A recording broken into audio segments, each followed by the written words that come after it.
Hey guys, and welcome back to my channel, the Tanya Takeover, where I'm your girl Tanya. Today we're going to be talking about habits of successful entrepreneurs.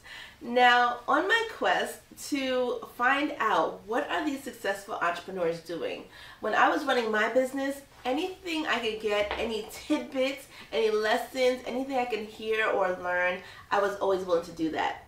Now, I have the pleasure of being surrounded by a lot of successful people in their field.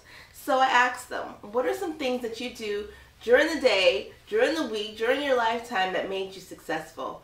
And we are going to discuss them today. Now, on my channel, we talk about self-development and lifestyle. So if that's something that you might be interested in, consider hitting that like and subscribe button down below, and let's get started.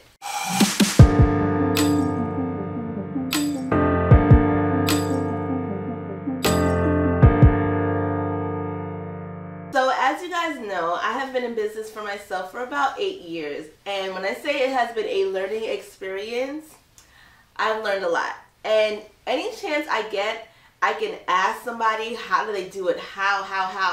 What are the habits that you do? What do you do? Okay? I am always willing and ready to get that information.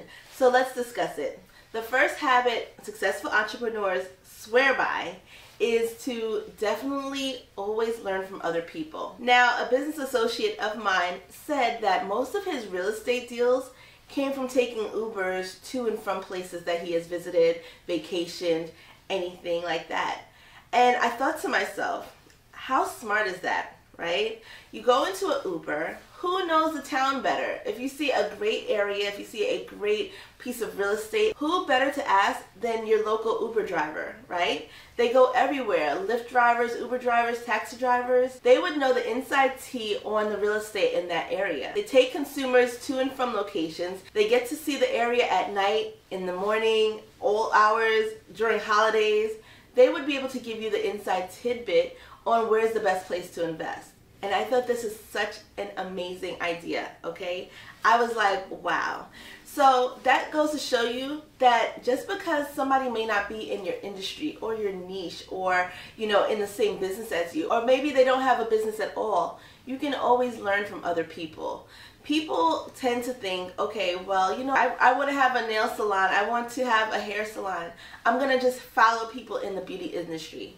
When honestly, in order to have a nail salon or a hair salon or anything like that, you need to know where the people are. You need to know where the business is booming. So why wouldn't you speak to somebody, say, in investment or marketing or something like that, that has nothing to do with your industry? There are so many different ways that you can learn from other people if you would just take the time out to listen to what people have to say.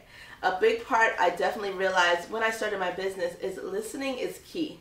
And to be honest with you guys, I haven't always been the best listener, but it's something I have fine-tuned throughout the years. You have to stop, you have to listen. People want to tell their story. People want to give information. Why not be there to receive it? And you never know when it's going to come in handy. So make sure that you are learning from others, other people's mistakes, other people's failures, other people's success stories, and seeing how you can implement it into your everyday life to make your business more successful. When I first started, guys, I wanted to hear all about the failures. I wanted to hear about the wins. I wanted to hear about it all. I wanted to make sure that I wasn't making those same mistakes. I wanted to make sure that I was following the path to success. Even if they were successful in doing a grocery store and I'm trying to do a daycare center, I can learn and grow from all of these stories. I can learn and grow from all of these little tidbits people want to tell me. So make sure that you are always ready and willing to listen and to learn. The next habit that entrepreneurs tend to follow is to take advantage of OPM. OPM is other people's money, and other people's money is going to open up a wealth, okay? A wealth of investment opportunities for you. Why is that? Now, when I first started, I never wanted to take other people's money. I didn't want to owe anybody, okay? When I started my business, I was like, you know what? I'm going to take my savings. I'm going to invest all of my money into this business and make it my own, and nobody's going to be able to tell me they did anything for me. Boy, was I wrong, okay? That is one thing I would definitely say that I would never do again. Make sure when you are taking advantage of other people's money, it's because it is opening up a wealth of different investments for you. Number one, in your business, you should always have some kind of savings so that if you hit any ups and downs or you need anything for your business, inventory, overhead, anything like that, you always have a little cushion. Okay, a little cushion that you can depend on to run your business. Now, thinking about it logically, I was like, why would other people want to invest in my business? Like, what do they want from me? What do they want out of it? Now, of course, anybody who invests in your business, they're going to be looking for a rate of return on their investment. That's what an investment is, right? You put money in to get more money out. But the terms and how and the length of time that it takes for them to get their money is all up to you and the person, of course, whose money you're borrowing. People want to invest their money into businesses, into real estate, into things like that, so that they can see their money grow. Now, have you ever had a savings account and you put it into a bank and it's been there for maybe a year? You come back thinking you're going to have all this money and interest only to see that you gain maybe 20 cents, 50 cents the most? Well, wealthy people don't like seeing this. They want to make sure that their money is working for them. And what better way than to invest in somebody else's business? Now, when I say wealthy people, I don't mean always millionaires, because a lot of us don't know millionaires. A lot of us don't know, wealthy or totally really crazy successful people.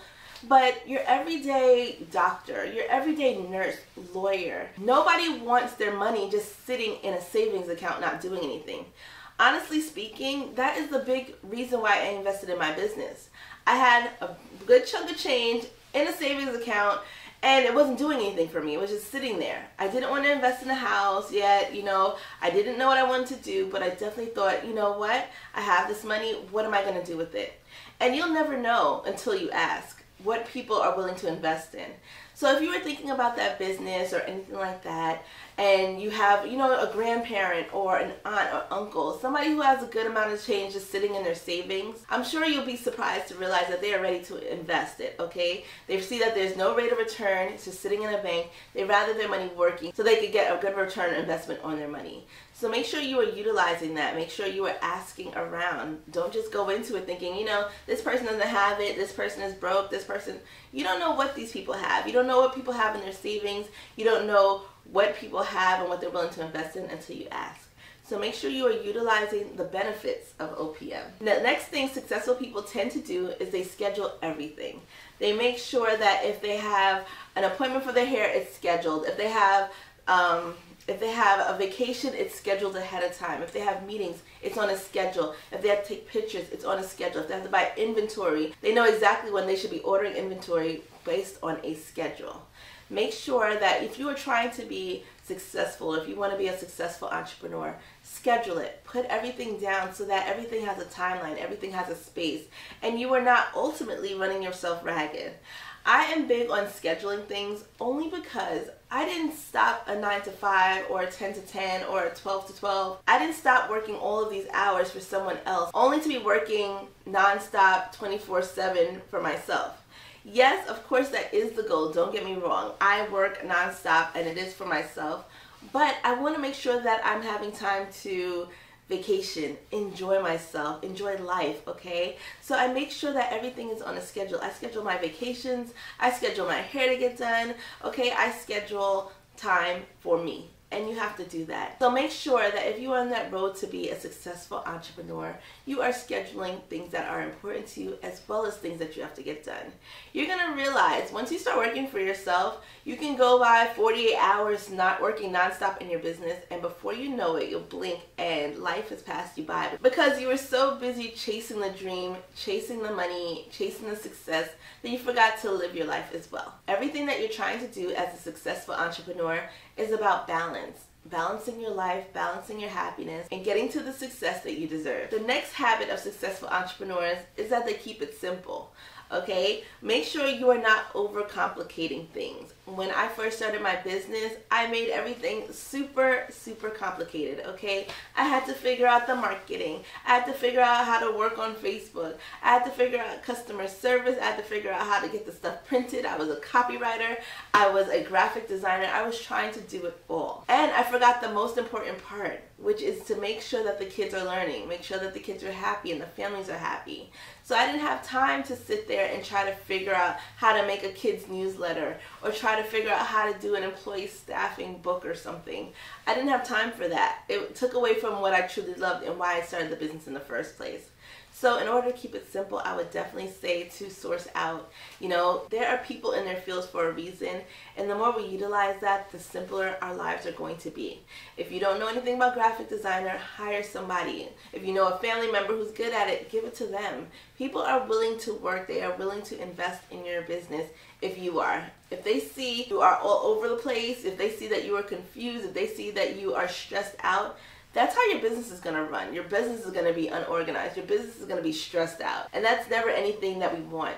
So make sure that you're keeping it simple, keeping everything simplified. You know, if you're there to make sure that the kids are learning, if you are there to make sure that you're, you know, getting the best quality lashes, are you there to make sure that your lotion or skincare line is the best? Make sure that you are putting your all into that and letting somebody else deal with the other things, the background things, okay? In a business, you're going to have to invest. It's going to happen. So keep it simple and your life is going to go so much more smoother and the success is definitely going to come. The last habit of successful entrepreneurs is that they socialize with like-minded people. Now, when I first started, I started pretty young. So there weren't a lot of people in my age range. There weren't a lot of people in my age range that were starting businesses. Yes, I grew up from a family of having, you know, business owners, but there was really nobody I could speak to. And plus I moved, I didn't have anybody here. So finding like-minded people was hard for me. What I did was I got a mentor. I got somebody who, you know, was in their field, had successful businesses, several, and was able to teach me and help me to change my mindset. My mindset was all messed up when I started a business. I still had that worker mentality. You know, you work 40 hours, you get a 40-hour paycheck. You know, you work 30 hours, you get a 30-hour paycheck. In business, it doesn't work like that, okay? There are so many other things that have to get paid, have to be done before you even see your own money. I saw it as I was failing when I should have been seeing it as this business is paying for itself, it's doing something. On paper, you're gonna look great and, you know, and your business brought in this amount of money per year. This is excellent, Tanya. I didn't see it like that because my mentality had to change. In order for my mentality to change, I needed to get somebody around me who was like-minded, somebody who thought the vision out, somebody who could see the big 5-year plan, 10-year plan, the longevity of the business. Surrounding yourself with like-minded people is going to give you ideas. It's going to give you insight into things you can do better. Say if you have a marketing company that you like and you know what, their marketing company is so much better, more efficient, maybe less money. That's what you're going to get out of the conversation. Like-minded people are going to pull things from each other that maybe you didn't even realize. And guys, there's so many different ways to find people around you who are in businesses or trying to be successful. Go on Facebook. There's so many Facebook communities that you can join of people just like you trying to make it, trying to build that business. Because let's face it, nobody wants to go to a 9-to-5 working for somebody for years and years. We don't want to do that. Some of us have to. We do. It is what it is. But honestly, the goal was never really to work for anybody else. So make sure you're surrounding yourself with people who want the same things, people who want to invest, who know something about stocks, who know something about real estate, who know something about marketing. And you're going to realize that you're going to get a wealth of information that you could not get on social media.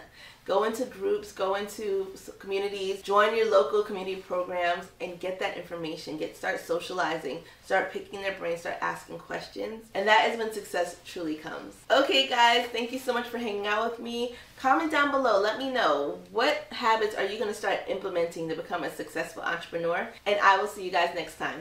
Bye.